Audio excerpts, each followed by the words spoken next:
আমি প্রথমে একটা কথা বলতে চাই, আমি পলিটিক্যাল কেউ না, আমি একজন স্পোর্টসম্যান, একজন চিরগণিয়ান আর একজন প্রাউড বাংলাদেশি।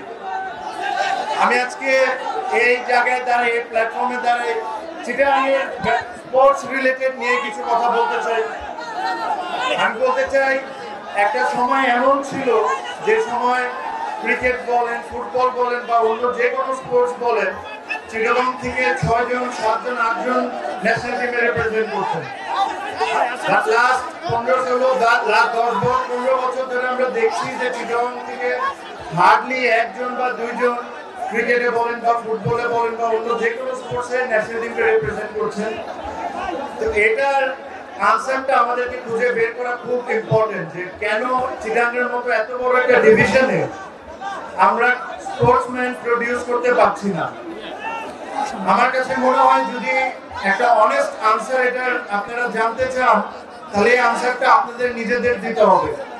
আপনারা যদি এখন মনে করেন যে অমুকের কারণে খেলতে পারি নাই, অমুকের কারণে খেলতে পারি নাই, তাহলে এটা একটা স্পোর্টসম্যানের কথা হবে না। একটা স্পোর্টসম্যানের কথা হবে যে হয়তো বা আমার কোনো একটা ভুল ছিল, এই কারণে আমি জাতীয় দলে যেতে পারি না।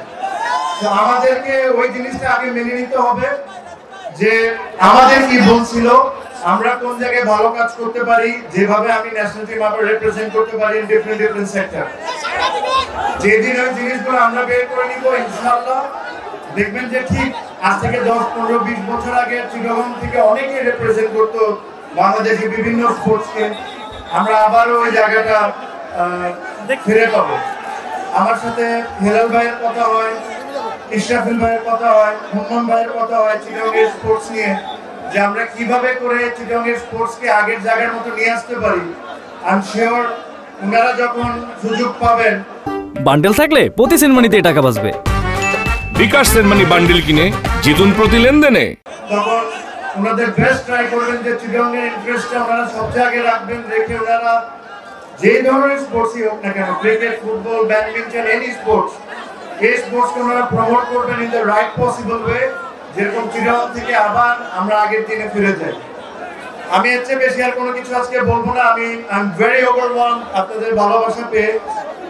আপনারা জানেন মাত্র আমি অসুস্থ, মানে একটা খুব বড় ঘটনা হয়েছিল আমার, মাত্র আমি রিকভার করছি, তো আমার বেশি কথা বলা উচিত না, but thank you very much.